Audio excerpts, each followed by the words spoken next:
This is Fresh Air. I'm Terry Gross.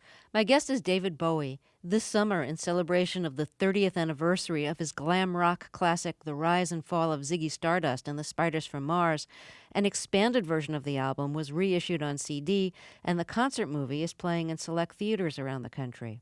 A retrospective of Bowie's work is running at the Museum of Television and Radio until September 29th. Ziggy was one of Bowie's early gender-bending alter egos, mixing androgyny and science fiction. He wore elaborate eye makeup and lipstick and dyed his hair a bright red. But even before Ziggy, Bowie had become an icon of glam rock after posing on the cover of his 1970 album, The Man Who Sold the World, wearing a gown and makeup.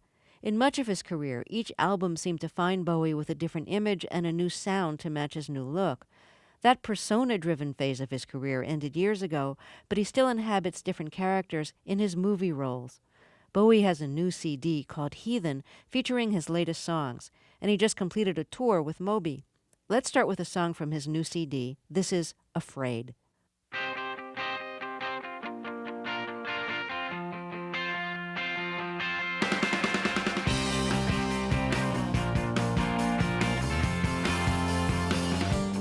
I wish I was smarter.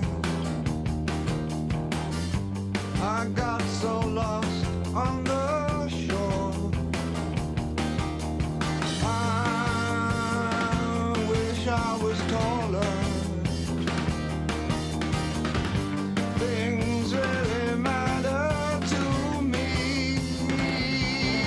But I put my face in tomorrow.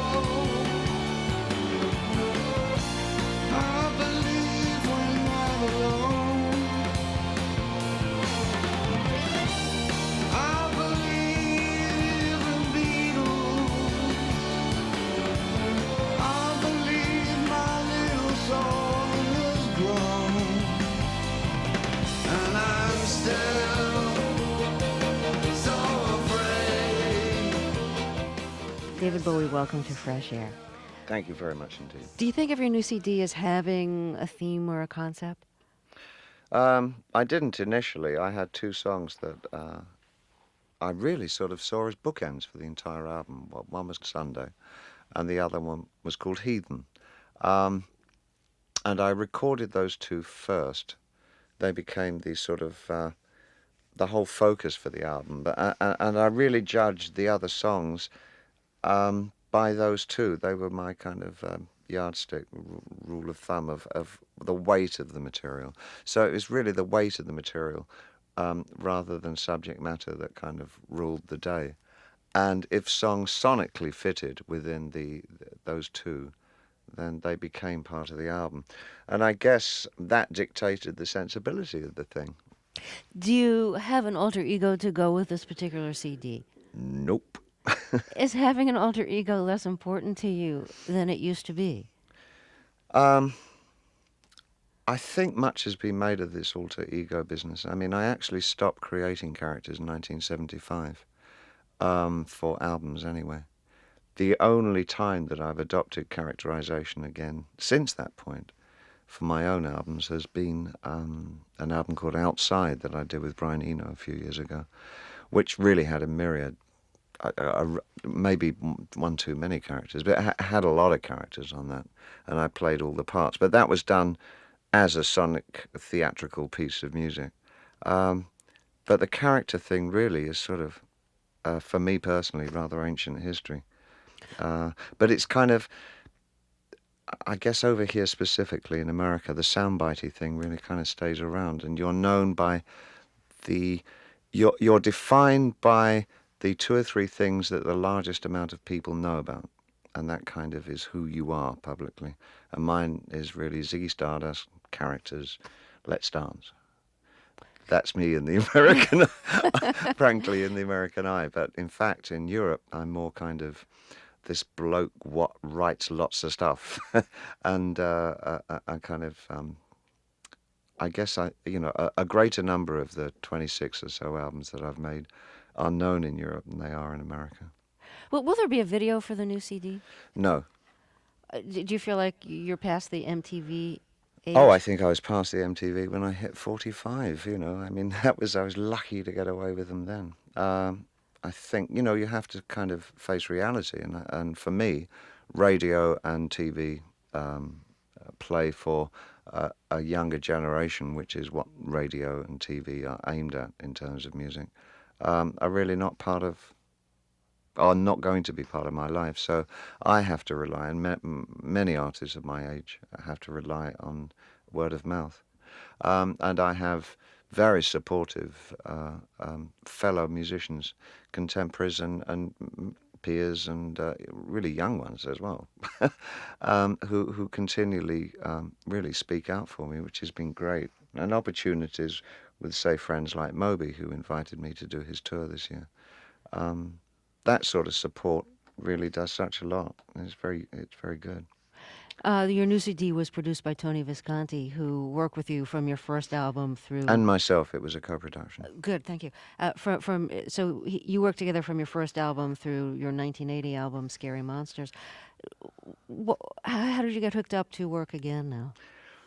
Well, we started talking about the possibility. I mean, we sort of reunited about 5 years ago. And we had, since that point, been talking about the possibility of doing another album together. And I was the one that was really quite reticent about doing it because I'm very aware of how well thought of a lot of our earlier stuff is by the audience for those particular albums, the things that we did in the 70s and early 80s. And I didn't in any way want to cheapen or tarnish the reputation that we had. So it took me a very, very long time to figure out the way in to re-collaborating again. And it seemed to me that the best possible thing to do was take the emphasis off the production side of things and put it on quality and strength of songs. So I started stockpiling songs that I thought really were good sound pieces of work, so that we went into the studio with a very definite end point in view. And we really didn't have to lean back on the past at all. How is your sense of yourself as a performer different now at the age of 55 than it was when you were in your 20s and getting started and being when you were in persona and doing the whole, eye makeup and dyed hair and dresses when you wanted to? That was for 18 months, actually. Right. Which out of a career of nearly 40 years is not very long. However, I'll answer your question. I'm not actually a very keen performer. I like putting shows together. I like putting events together. In fact, everything I do is about the conceptualizing and realization of a piece of work, whether it's the recording or the performance side. And kind of when I put the thing together, I don't mind doing it for a few weeks, but then, quite frankly, I get incredibly bored because I don't see myself so much as a performer. I mean, I don't live for the stage. I don't live for an audience. That Can I stop you and say that I'm really surprised to hear that? Most people are. Yeah, because I always thought of you as somebody who really relished the theater aspect of performance and who very successfully made theater a part of music performance. Frankly, if I could get away with not having to perform, I'd be very happy. It's not my favourite thing to do. As I say, I don't mind trying it out and making sure something seems to work well. But I really do rather want to move on because I think it's rather a waste of time endlessly singing the same songs every night for a year. And it's just not what I want to do. What I like doing is writing and recording and much more on on that creative level. It's fun interpreting songs and all that, but I wouldn't like it as a living. Let me play something else from your new CD. In fact, why don't we hear the title track, Heathen? Do you want to say anything about this particular song before we hear it? Yeah, okay. I called it Heathen because the word pagan is so overused, as it is a dialogue between a man and life itself, rather than a man and his God or his, some supposed universal agent. or an intelligence of some kind. So it has kind of a pagan feel to it. It's a man confronting and resigning himself to the fact that life is gradually saying goodbye to him. Hence the word heathen for that. Now, I used it as a catch-all for the album, as I realized that the resonance of the word heathen was really quite applicable to the way that we conduct ourselves, and always have, of course, that we're really morally and spiritually in the same endless decline that we always have been. Oh, speak for yourself. No, just kidding. No, I know. Even my best friends and I argue about this one, but I'm really quite negative about it. I don't think evolution has much place in our vocabulary at all. I don't think we evolve at all. I think we're quite as awful as we were 20,000 years ago. Well, with that, let's hear your song, Heathen, the title track of David Bowie's new CD. Waiting for something.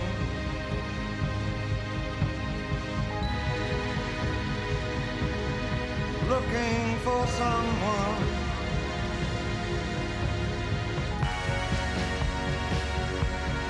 Is there no reason?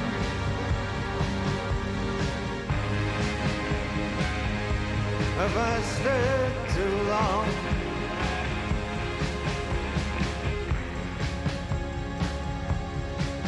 Ooh.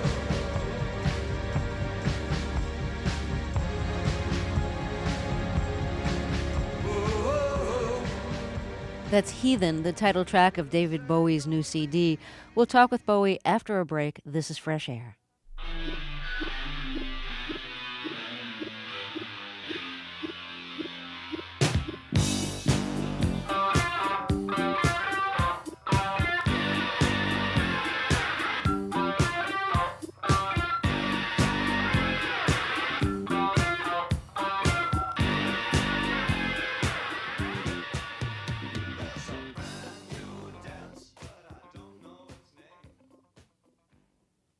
My guest is David Bowie. He has a new CD called Heathen.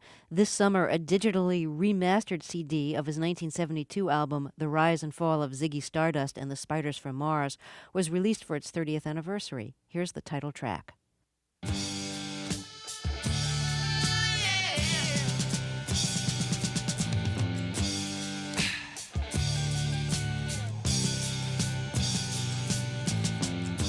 Ziggy played guitar, jamming good with Weird and Gilly and the Spiders from Mars.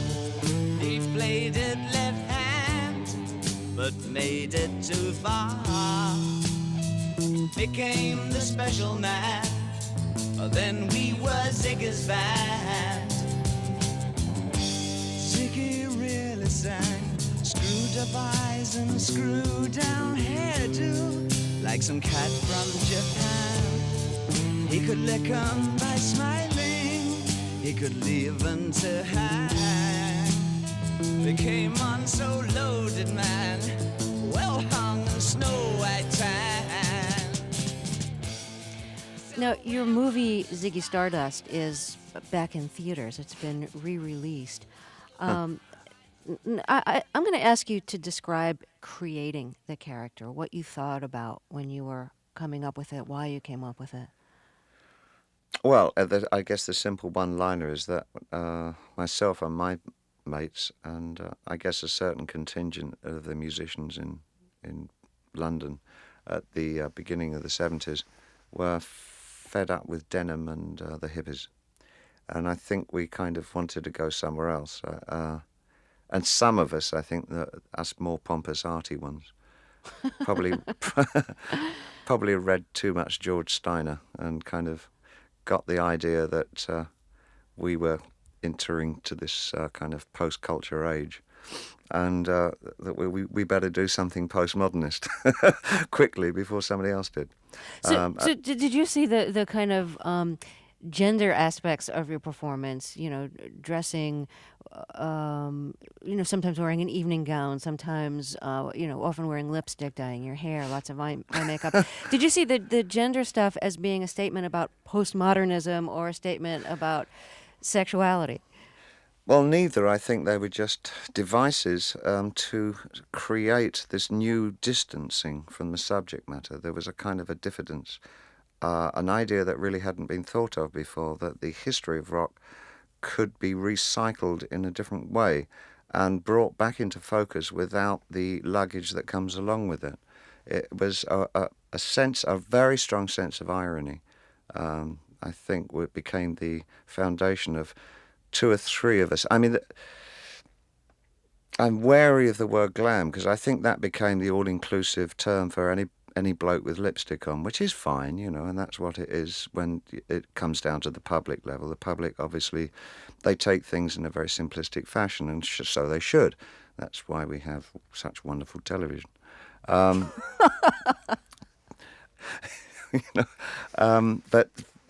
I think that, as I say, I guess it was, kind of that art school kind of posturing that the Brits usually have. And it was, I guess, people like myself and Roxy Music that had a different agenda about taking up music. I think we all were kind of, well, maybe I can't speak for Roxy, of course, but some of us were failed artists or reluctant artists. The choices were either, for most Brit musicians at that point, painting or making music. And I think we opted for music, one, because it was more exciting, and two, you could actually earn a living at it. But I think we brought a lot of our aesthetic sensibilities to it, in terms of that we wanted to manufacture a new kind of vocabulary, a new kind of currency. And so the so-called gender bending, the picking up of maybe aspects of the avant-garde and aspects of, for me personally, things like the kabuki theatre in Japan, and German expressionist movies, and poetry by Baudelaire, and God, it's so long ago now. Everything from Presley to Edith Piaf went into this mix of this hybridization, this pluralism about what, in fact, rock music was and could become.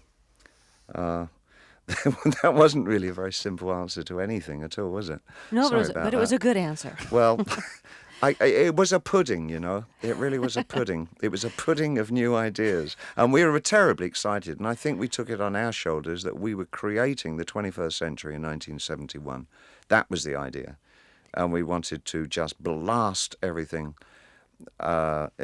in the past, rather like the Vorticists did at the beginning of the century in Britain, or the Dadaists did in Europe. It was the same sensibility of everything is rubbish and all rubbish is wonderful. No, before you became David Bowie, when you were, when you were working, when you were playing with other bands before forming your own, did you do the denim thing? Did you wear a T-shirt and jeans on stage? Very, very rarely, actually. No, it wasn't really something that because I never believed it. It always felt like you were trying too hard to look like the audience or something. That whole thing about the artistic integrity, which of course I've never bought into with any artist, it's just not a real thing. Wait, so let me stop you and see if I got this straight. Wearing a T-shirt and jeans seemed phony to you, but wearing mascara and eye makeup seemed right. I didn't say that wearing a glamorization of the rock artist was any truer. Oh, okay, right. It's artifice, but it's artifice it's that all you artifice. believed in. Yeah, right. Yeah, Okay, I think my main it. point would be is that the T-shirt and denims thing, in my mind, was also an artifice. Right. I didn't feel comfortable in that because I didn't feel like one of the working men. I mean, I could never be a blue-collar-y kind of Springsteen-y type artist because I don't believe I am that. I don't believe I could ever represent that. And it is merely representation. What was your family background? I wonder. Well, my father worked for a children's home called Dr. Bernardo's Homes. They're a charity. I see. He was a charity worker, in fact. My mother was a housewife. both from, well, my father was from a farming family, agricultural family in the north of England, and my mother came from a very working class. Well, getting back to Ziggy again, which is back in theaters, the story of Ziggy Stardust is a story of someone who becomes very famous. It's the story of rock and roll fame. Becomes very famous, and then fame becomes his downfall. He's kind of killed in a way by fame. What did that fable that you created mean to you at the time? Is that the way you saw rock and Well, roll fame? I can only really look at it the way I look at it now, which is, I think, independently of myself, Ziggy Stardust has his own life. He's his own creation, and you know what? Good luck to him. But frankly, for me, I kind of closed the door on him in 1973, Right. and I'm very happy that he's having such success and that people still like him and all that. I heard he got married.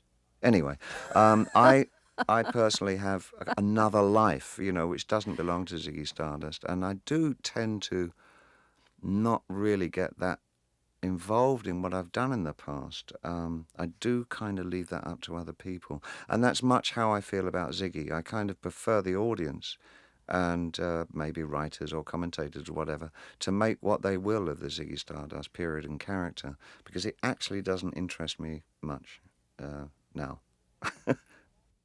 David Bowie. He'll be back in the second half of the show. He has a new CD called Heathen, and there's a new 30th anniversary edition of his Ziggy Stardust album.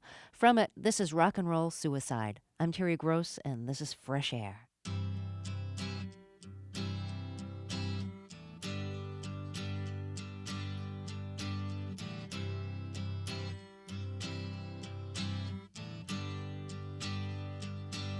Time takes a cigarette, puts it in your mouth. You pull on your finger, then another finger, then cigarette. The water wall is calling, it lingers, then you forget. Oh, ho, ho, ho, you're a rock and roll suicide. You're too old to lose it, too young to choose it, and the clock waits. This is Fresh Air. I'm Terry Gross, back with David Bowie. He has a new CD called Heathen, and there's a new 30th anniversary digitally remastered CD of his album The Rise and Fall of Ziggy Stardust and the Spiders from Mars. The Ziggy concert movie is playing in many theaters around the country. Ziggy is a glam rock classic. One of Bowie's signature songs, Changes, was released a year before Ziggy on his album Hunky Dory.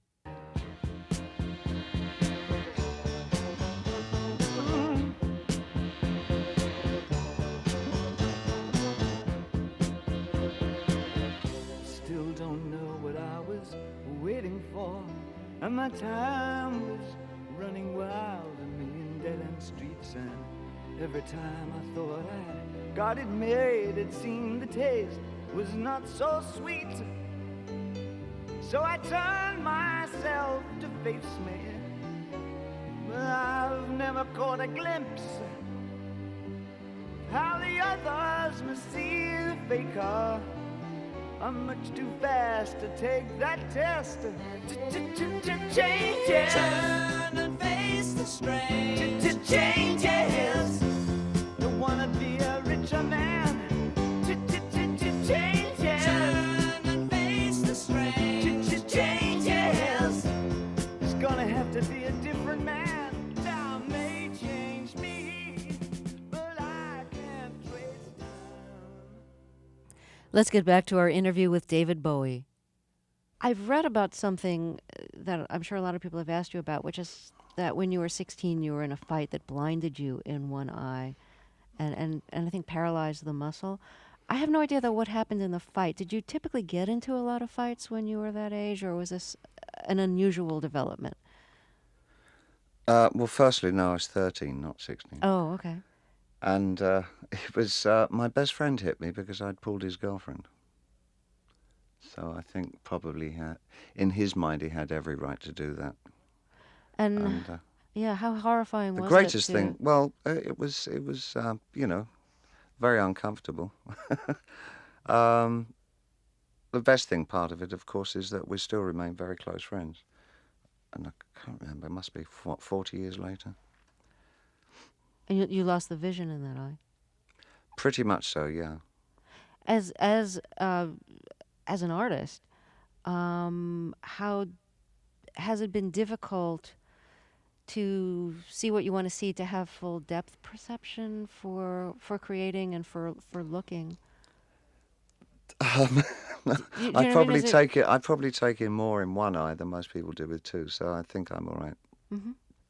What were you listening to when you were a teenager? Um, oh, wow. It was so, I think the only music I didn't listen to was country and western, and that holds to this day. Um, it's much easier for me to say that the music the kind of music I didn't listen to was pretty much that. I mean, everything from jazz to classical to popular. Hmm. Uh, and Tibetan horns were a great part of it in 1966, 67. I love Tibetan horns. You've said I that. still love Tibetan horns. I think Tibetan horns are one of the most wonderful sounds in the world. And Tibetan chanting. Uh-huh. It's great. You've named Anthony Newley as one of your influences. Oh, hugely. Not the Anthony Newley you know, probably. He Not kind the of, Who Can I Turn to Anthony Newley. well, yes and no. I mean, he kind of kept on singing that song when he came to America, but his whole life changed. Everything about him changed when he came to America. I think it seems that he would like to have become very much part of the Rat Pack or all that Right. Las Vegas thing. But in Britain, he was kind of something else before he came to the States. And he had a stirring, a magical television series called This Very Strange World of Gurney Slade, which was really one of the most extraordinary existential comedy things Huh. that could have been seen in those years. Most of the tapes have been lost, needless to say, by the BBC, but I do have one show. There is one show that remains from really quite a short series because it was thought of as too weird for British television. He did an awful lot of things like that that were kind of strange and odd. And I liked his approach to what he was doing. He was trying to widen his own field, I think. But he kind of gave up on all that when he came to the States because I think it was just harder to do that kind of thing in America. It has to be a lot more simple over here. And I just, or rather, less convoluted. It had to be more clearly defined in the States because Did it's such a large population over here. Did you grow up thinking of yourself as a singer, or did you start singing because you wanted to sing? You know, because you wanted to perform. No, what I wanted to do when I was 9 years old, I wanted to be the baritone sax player in the Little Richard band. I probably also wanted to be black at that particular time as well. Um, and I got my father to help me out with the saxophone, and we bought it over like a 2-year period. We had something in Britain then called the Hire Purchase System, or HP, and I bought it on HP, which is like you paid 2 and 6pence a week. Oh, Over buying it like on time. Yeah, over like 1,000 years. So in the end, it cost you maybe twice as much as if you could have afforded cash. Right. And I started playing around with local rock bands, with the alto. And then, in a nutshell, somebody fell ill one night, the lead singer in one of the bands, and they knew I could sing, so they asked me if I would stand up. And I quite enjoyed it, actually, I must say, at 14. It was a real trip, to have girls wave at you and smile and everything just because you opened your mouth and sang. Um, and But really, I guess, no, I really wanted to do more than anything else up until I was around 16, 17, was write musicals. Was right music. Musicals. Oh, I musicals. really wanted to write musicals. That's what I wanted to do more than anything else. And because I like rock music, I kind of moved into that sphere, somehow thinking that somewhere along the line I'd be able to put the two together.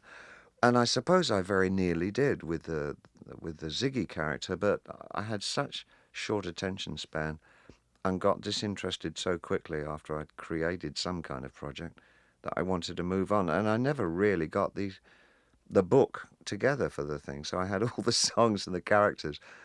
But by the time we'd gotten it on the road and I'd been doing it for 18 months, oh God, I couldn't wait to move on to something else. So when you say you wanted to write musicals, did you want to write like Rodgers and Hart kind of musicals or Hair? I mean, what No, that was what my was? point. No, Yeah. my point was I wanted to rewrite how rock music was perceived. Oh, I And see. I Yeah, thought right, that I could do some kind of vehicle involving rock musicals right. and presenting rock and characters and storyline in a completely different fashion. Hmm. Um, So was singing something you started doing to come so that you could do that kind of theater? It was, well, it was the conception that, I mean, God, I would love to have handed it on to somebody else. And I guess Ziggy would have been the perfect vehicle to have done with. I don't know why to this day I didn't find some other kid after I'd done it for like 6 months and said, here, I'll put the wig on and send him out and do the gigs, you know. I mean, it would have been much the best thing to do. And then I could have moved on quicker to something else. But that comes back to what I was saying. I needed to sing because nobody else was singing my songs. Right. So I had to do it myself. You were briefly in a mime group before, um, Yes, the Lindsay before Kemp becoming, Mime Company. yeah, before becoming a solo musician. Yeah. Um, Well, what? actually, it all kind of ran. I tended to be. I seem to be kind of involved in so many things all at the same time, which is still how I kind of operate today. I can't keep my fingers out of any pies. Well, are there things that you learned or became aware of through that mime group that you said, yeah, that I really like that. Oh, I'm gonna I work with think that in my own performances. I think everything that I learned about stagecraft and carrying through, creating a through point for a theatrical device. I think Lindsay Kemp really introduced me to the work of Jean Genet, and through that, um, I kind of kept re-educating myself about other prose writers and poets. Hmm. He opened an awful lot of doors for me in terms of a new approach to what I could do. I could never have done what I did without being involved with Lindsay Kemp's company. Um, While we're on the subject of mime, I have to yeah, mention that in the Ziggy movie, you do those hands walking across the glass oh wall thing, yeah, I know. That's my proudest moment of the Ziggy Stardust the movie. dreaded mime thing. Yeah, well, meme over Meme. here, isn't Yes. it? Right. I know. It's so utterly abhorred over here.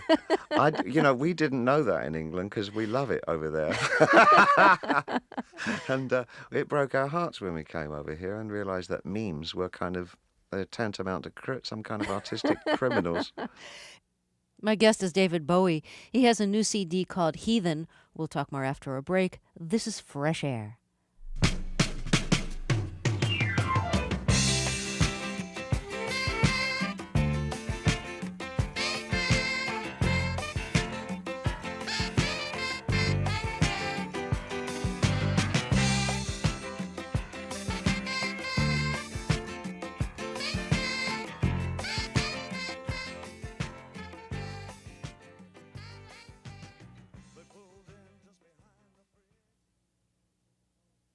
Let's get back to our interview with David Bowie. He has a new CD called Heathen. Like a lot of people, you had a period where drugs were a problem, and you once said that you feel like you have such an addictive personality, you even stay away from Tylenol or Advil. I'm wondering if you think that kind of addictive personality part of you has also influenced you as an artist. If you're equally kind of obsessive when it comes to writing music or recording or performing. I think it does occupy a lot of my time in terms of I think I have an abundantly healthy curiosity about life around me specifically, and how we put ourselves together culturally. And I think it's served me well as an artist in as much as I'm really inquiring continually into how things are made and why we make them and the significance or meanings behind things.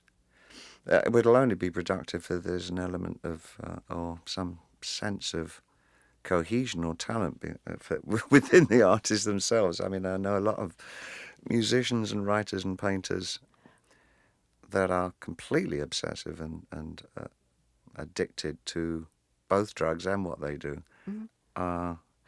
And the ones who are good at what they do tend to produce good work, and the ones who don't. and maybe both will produce huge volumes of it. You're a father now for the second time? Yes. And there's a difference of, I think, about 30 years between your first child's birth and your second. Yeah, my son's in his 30s, and my daughter's 2. Is being a father now really different than it was the first time around? Well, in as much as that I was a young and ambitious artist when my son was born, and I think it took me on the road probably much too much, in as much that I really wasn't around as much as I should have been. But I think in the haze of being a really ambitious artist, I think you lose sight of those particular agendas, you know. At this time around, I suppose I was a lot more thoughtful before going into fatherhood, and I'm spending most of my time with my child. Because rock and roll started as a youth music, everybody always wondered, well, will rock and roll continue to live? And what about the artists themselves? What about when they pass 30? What about when they pass 40 or when they pass 50? You're in your mid-50s now. Is that an issue for you? Do you feel like you have satisfactorily found a way to be a man in his mid-50s playing your music without feeling like what you're playing is... You know what I'm saying?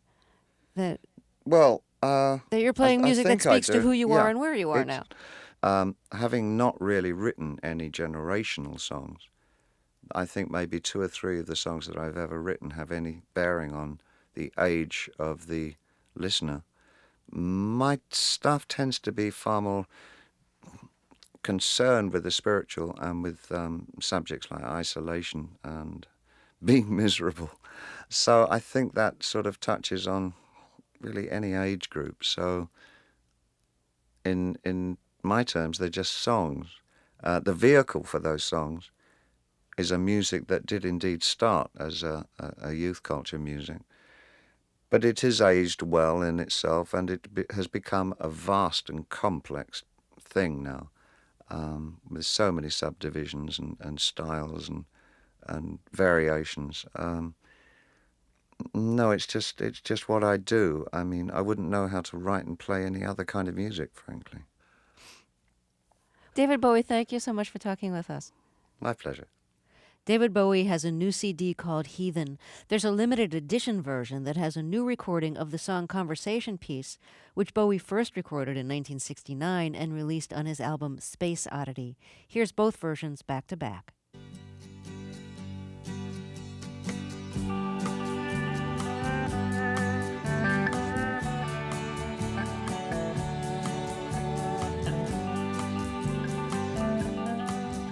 This walk to ease my mind, to find out what's gnawing at me. Wouldn't think to look at me, that I spent a lot of time in education. It all seems so long ago. I'm a thinker, not a talker. I've no one to talk to anyway. I can't see the road for the rain in my eyes.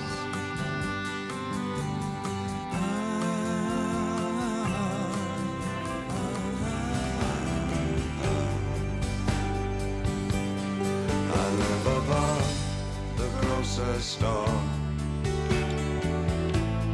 owned by the street. Calls me down to eat, and he jokes about his broken English, tries to be a friend to me.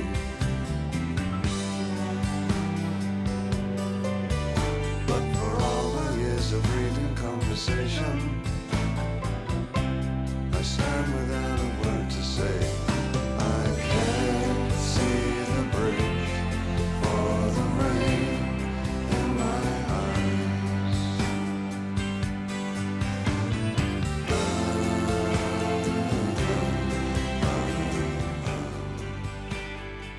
Coming up, TV critic David Bianculli on American Idol. This is Fresh Air.